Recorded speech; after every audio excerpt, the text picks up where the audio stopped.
एक बार श्री रघुनाथ जी के बुलाए हुए गुरु वशिष्ठ जी, ब्राह्मण और अन्य सब नगर निवासी सभा में आए। जब गुरु, मुनि, ब्राह्मण तथा अन्य सब सज्जन यथायोग्य बैठ गए, तब भक्तों के जन्म मरण को मिटाने वाले श्री राम जी वचन बोले। हे समस्त नगर निवासियों, मेरी बात सुनिए। ये बात मैं हृदय में कुछ ममता लाकर नहीं कहता हूँ, न अनीति की बात कहता हूँ और न इसमें कुछ प्रभुता ही है। इसलिए संकोच और भय छोड़कर ध्यान देकर मेरी बातों को सुन लो और फिर यदि तुम्हें अच्छी लगे तो उसके अनुसार करो। वही मेरा सेवक है और वही प्रियतम है जो मेरी आज्ञा माने। हे भाई, यदि मैं कुछ अनीति की बात कहूँ तो भय भुलाकर बेखटके मुझे रोक देना। बड़े भाग्य से यह मनुष्य शरीर मिला है। सब ग्रंथों ने यही कहा है कि ये शरीर देवताओं को भी दुर्लभ है, कठिनता से मिलता है। ये साधन का धाम और मोक्ष का दरवाजा है। इसे पाकर भी जिसने परलोक न बना लिया, वह परलोक में दुख पाता है, सिर पीट पीट कर पछताता है तथा अपना दोष न समझकर काल पर, कर्म पर और ईश्वर पर मिथ्या दोष लगाता है।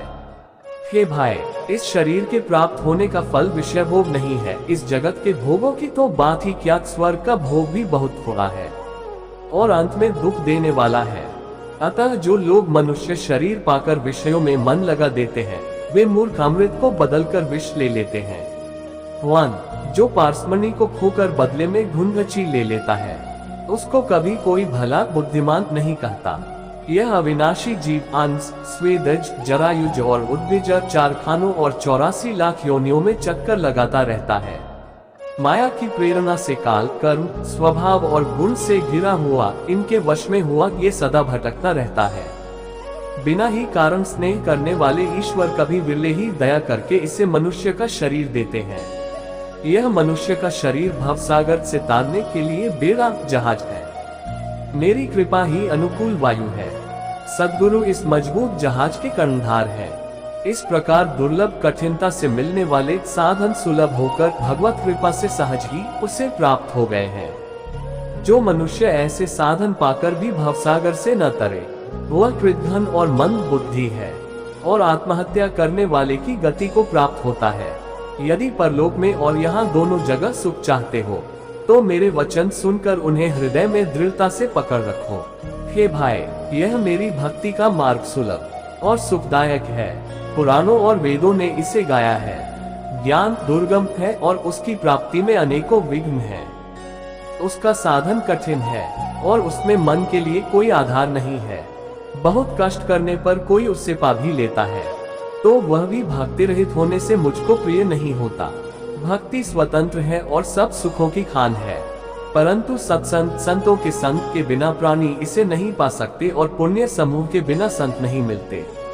सत्संगति ही संस्कृति जन्म मरण के चक्र का अंत करती है। जगत में पुण्य एक ही है, उसके समान दूसरा नहीं।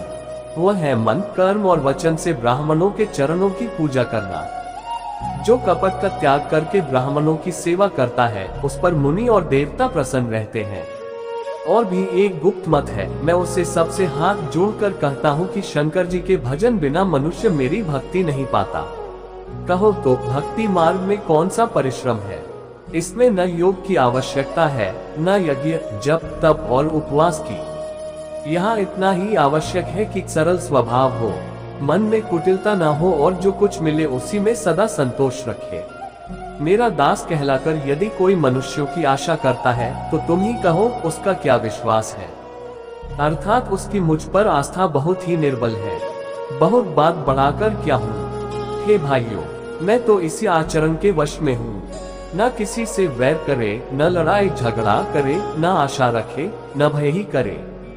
उसके लिए सभी दिशाएं सदा सुखमयी हैं। जो कोई भी आरंभ फल की इच्छा से कर्म नहीं करता, जिसका कोई अपना घर नहीं है, जिसकी घर में ममता नहीं है, जो मानहीन, पापहीन और क्रोधहीन है, जो भक्ति करने में निपुण और विज्ञानवान है, संत जनों के संसर्ग सत्संग से जिसे सदा प्रेम है, जिसके मन में सब विषय यहाँ तक कि स्वर्ग और मुक्ति तक भक्ति के सामने तृण के समान है, जो भक्ति के पक्ष में हट करता है पर दूसरे के मत का खंडन करने की मूर्खता नहीं करता, तथा जिसने सब कुतर्कों को दूर बहा दिया है, जो मेरे गुण समूहों के और मेरे नाम के परायण है एवं ममता, मद और मोह से रहित है, उसका सुख वही जानता है जो परमात्मा रूप परमानंद राशि को प्राप्त है।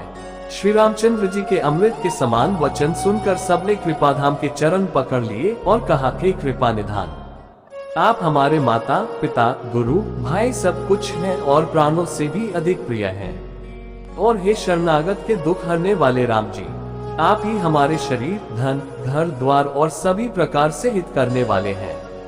ऐसी शिक्षा आपके अतिरिक्त कोई नहीं दे सकता।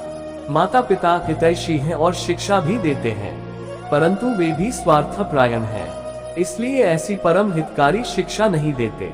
हे असुरों के शत्रु, जगत में बिना हेतु के निस्वार्थ उपकार करने वाले तो दो ही हैं, एक आप, दूसरे आपके सेवक। जगत में शेष सभी स्वार्थ के मित्र हैं। हे प्रभु, उनमें स्वप्न में भी परमार्थ का भाव नहीं है।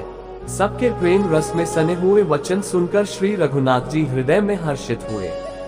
फिर आज्ञा पाकर सब प्रभु की सुंदर बातचीत का वर्णन करते हुए अपने अपने घर गए। शिव जी कहते हैं, हे उमा, अयोध्या में रहने वाले पुरुष और स्त्री सभी कृतार्थ स्वरूप हैं, जहाँ स्वयं सच्चिदानंद घन ब्रह्म श्री रघुनाथ जी राजा है।